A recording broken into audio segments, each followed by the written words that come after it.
2-3 فاز برشلونة بالترجيح 5-3 ورفع كاس خوان جامبر.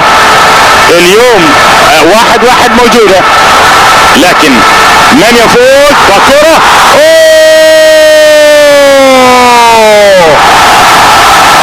الكبير المخلص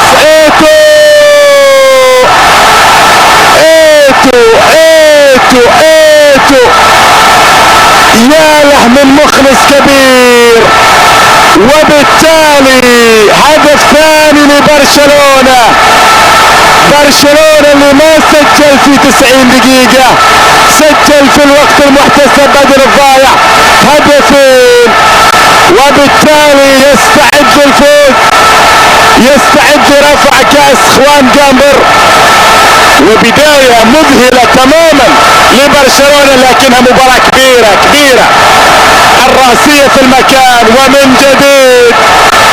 جديد من يصنع الفرح الكتالوني؟ انه تشافي. وعلى ذلك تأتي الآن الابتسامة ويأتي الفوز مشاهدي الجزيرة الرياضية في كل مكان. برشلونة اللي كان خسران بهدف امام بوكا دونيوس، لكن سامويل ايتو قبل ذلك